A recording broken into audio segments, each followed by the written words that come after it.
What does it do to juice this event and your sport overall in general to have this guy injected back into the mix, Fight Island, with the world watching tomorrow night? He's one of the biggest superstars in all of sports. And obviously, when he's involved in a fight, the whole world is buzzing, and it's fun, man. I mean, even right now, my social media is off the charts. Everything that I post is going crazy, and it's incredible to see what a massive global superstar this kid is. What other fights are on this card that people should, tune in for? Well, the co-main event. So basically, these guys are all lightweights, the main event and the co-main event. And, Dan Hooker is ranked number 6. And this kid, Michael Chandler, just came into the UFC, but he's been around for a while. It's his debut. He's got 9 wins by knockout, 7 by submission. He's a Division I All-American wrestler. He's got 12 first-round finishes. And all these guys are fighting right now to see who could possibly face Khabib Nurmagomedov for the title. You got that incredible Apex in Vegas that you built, spent over $100 million to put that thing together, but you also got Fight Island now. When the pandemic is over with, what happens to Fight Island? Can we continue to see fights there? Guys, wait till you see the infrastructure that I built over here in Abu Dhabi over the next couple of years. So everything that I have over in Vegas, I'm replicating over here. The arena, a huge performance institute. We're doing a production facility, everything over here. I'm here to stay. I have a huge 10-year plan for Fight Island. Smart. Dana, congrats, too, on the first historic UFC broadcast on ABC this past weekend. How did that come into fruition, and what are the plans for where you plan on taking UFC in the next couple of years? Yeah, they hit us up, and ABC wanted us to do a fight there. We already had the fights laid out for the dates that they asked for, and that's the fight that fell on it. And it couldn't have been a more perfect fight for ABC. That whole thing worked out incredible. They expected us to pull 1 million viewers. We pulled 1.6 million viewers. We crushed it in the demos, and it was an amazingly successful event. And Max Holloway is still the man.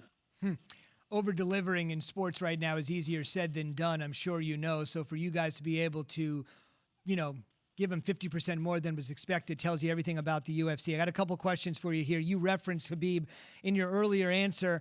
I think there's a lot of people that, took Khabib at his word that he was going to retire, walk away after the death of his father, wouldn't want to fight with his father not in his corner. But you sort of referenced that he could be coming back. There's been some waves that he's coming back. What can you tell fans definitively about Nurmagomedov? Yeah, so this guy is, one of the best in the world right now and the absolute best in his weight class. And I think going into that fight, he had a ton of pressure on him. He, his dad passed away. He was in training camp during that time, didn't get to spend time with his family, got injured, had trouble cutting weight because of the injury, had trouble training, then went in there and put on an unbelievable performance against the number 1 guy in the world.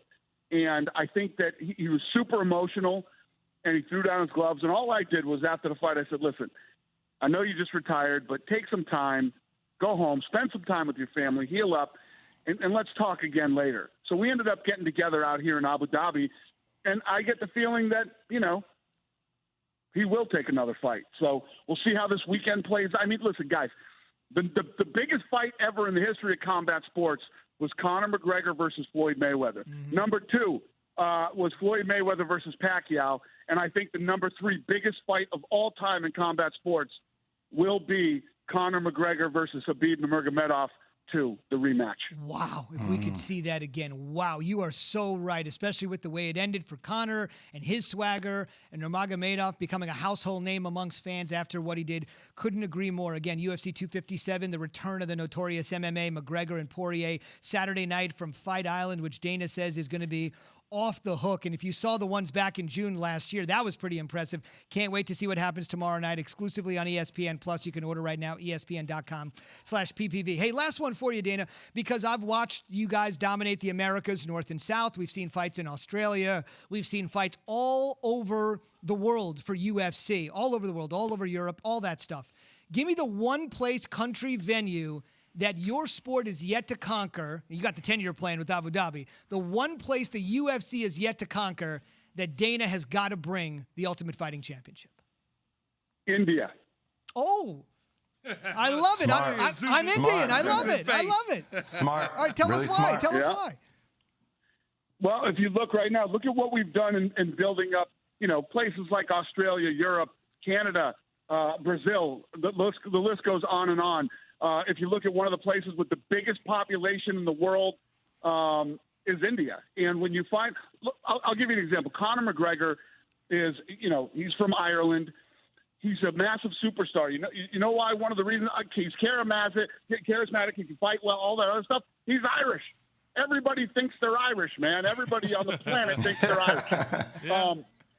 So you take you take India, a place that has such a massive population. If we can find somebody who is one of the baddest dudes in the world and he's Indian, that whole segment of the population will follow him and it will be massive. Hey, Dana, I got one right next to me, our host, right here next to me, Zubin Mehete. He's vicious, though, Dana. vicious. I don't know. He's vicious Dana, now. I'm 5'11", 157 on my high school weight, I like to say. I'm 42 years old. Do I have a future?